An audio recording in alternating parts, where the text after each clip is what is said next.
वक्त में क्या हुआ है सर कि कल पास हो गया सर लोकसभा में, आज राज्यसभा में बहस चल रही है। हाँ, पाकिस्तान को पता नहीं क्यों दिक्कत हुई है सर।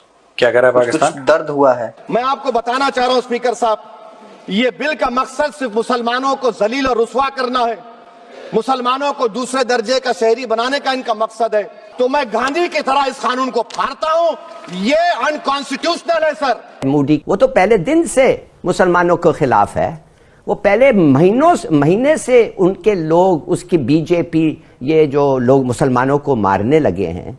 भारत के मुसलमान की बात कर रहा हूँ, अलग ही बुद्धि से चल रहे होते, तो पढ़े लिखे भी होते हैं, उनपे इतनी आंखों में पट्टी बंधी रहती है मजहब की, वो कभी ज्ञान की, अकल की, तर्कों के आधार पर कोई बात नहीं करना चाहते। भारत का मुसलमान बड़ा हिपोक्रेट मुसलमान होता है, उसके दिमाग में फीड कर दिया गया है, चिप लगा दी गई है कि तुमने 800 साल राज किया। वक्फ बिल का लाना भाजपा की सियासी हट है। वक्फ बिल भाजपा की सांप्रदायिक राजनीति का नया रूप है।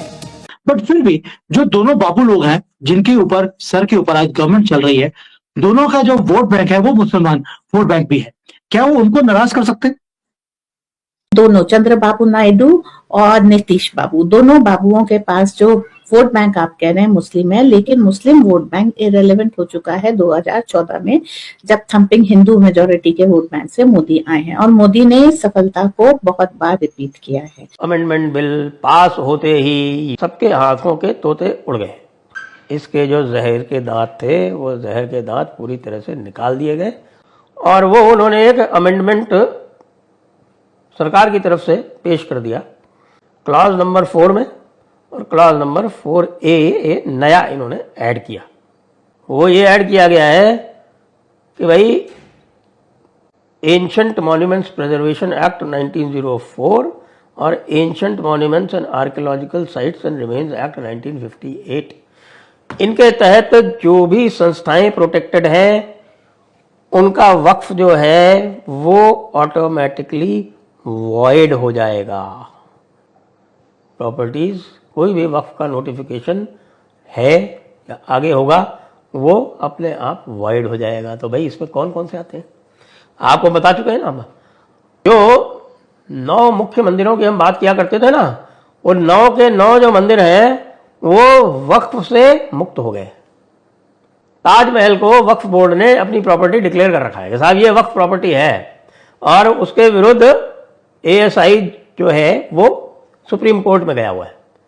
अब इसके आते ही ताजमहल से वक्फ बोर्ड का दावा समाप्त। और एक बार और बता दें आपको, खैर सरकारी जमीनों पे तो इलाज हो गया, क्योंकि वक्फ बाई यूजर और सरकारी जमीन वाला जो है वो सारा का सारा मामला बिल्कुल क्लैरिटी हो गई उसमें कि किसी भी सरकारी जमीन पर कोई भी वक्फ जो है यदि है तो वो अवैध है और उसका कब्जा वापस ले लिया जाएगा। क्योंकि वक्फ बाई यूजर जो है उसमें लिखा हुआ है कि रजिस्टर्ड वक्फ बाई यूजर जो है उसको रेट्रोस्पेक्टिवली डिस्टर्ब नहीं किया जाएगा। लेकिन पता यह चल रहा है कि 99% वक्फ बाई यूजर तो रजिस्टर्ड है ही नहीं।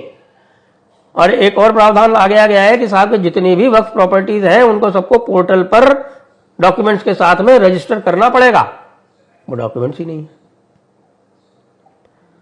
आपको ध्यान हो कि हजरत ओवैसी ने लखनऊ में जाकर ये कहा था कि भाई 1,23,000 यहाँ पर प्रॉपर्टीज हैं वक्फ की, जो पूरे भारत में सबसे अधिक है।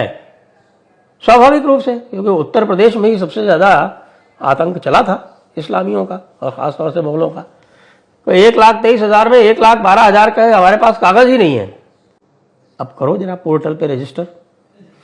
तो अगर देखा जाए तो जो उसका इम्पैक्ट अच्छा। दूसरा ये करते थे कि भाई 500, 600, 800, 1000 साल, 1500 साल, कितनी भी पुरानी जमीन हो, हाँ भाई ये कोई साहब थे हमारे बादशाह साहब, उन्होंने यहाँ पर पाखाना किया था इसलिए ये वक्फ हो गई। ये धंधा बंद। लिमिटेशन एक्ट लागू होगा। 12 साल से पुरानी आपकी मिल्कियत नहीं है उस जमीन पर, आप अब दावा नहीं कर सकेंगे। सर, ये वक्फ तरमीमी बिल भारत के गयूर मुसलमानों के ईमान पर, इबादत पर एक हमला है। नरेंद्र मोदी की हुकूमत ने इस मुल्क की सबसे बड़ी अक़लियत के खिलाफ एक ऐलान जंग कर दिया, और ये जंग ना सिर्फ मेरे जिस्म पर है, बल्कि मेरी आज़ादी पर, मेरी समाजी और माशी मार्जिनलाइजेशन पर है। मेरे मदरसे, मस्जिदों, खानखाहों को और दरगाहों को निशाना बनाया जा रहा है। और ये हुकूमत सच्चाई को नहीं बयान कर रही है कि ये तरमीमी बिल से मुसलमानों का तहफ़्फ़ुज़, तरक्की और गुर्बत का खात्मा होगा, ये सरासर झूठ है। उसके बरक्स ऑपोजिट आप देख लीजिए, मुस्लिम वक्फ को वक्फ बयूजर निकाल दिया गया।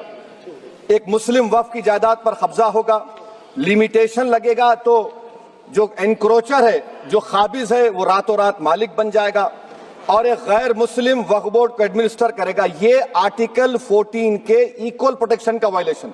सर, आर्टिकल 25 का वायलेशन कैसे है कि आप मुसलमानों से वक्फ यूजर छीन रहे हैं। माने कंडीशन क्या लगाए कि अगर उसमें डिस्प्यूट होगा और गवर्नमेंट प्रॉपर्टी होगी। सर, डिस्प्यूट तो है। मिसाल के तौर पर मोहिबुल्लाह साहब जिस मस्जिद के इमाम है, पार्लियामेंट के सामने मस्जिद है सर, 123 प्रॉपर्टीज में मस्जिद है, डिस्प्यूट चल रहा है। कल कलेक्टर या डिस्ट्रिक्ट ऑफिसर बोलेगा कि भाई साहब ये गवर्नमेंट प्रॉपर्टी है, स्टिकर लगा दिया जाएगा, मस्जिद बंद, गवर्नमेंट प्रॉपर्टी हो गई, होगी ना सर। अब ये बताइए, आप जब से यहां पर पूरे बीजेपी रूलिंग पार्टी हमको ज्ञान दे रहे हैं कुछ नहीं होगा, कुछ नहीं होगा, मैं दलील के साथ बता रहा हूं आपको।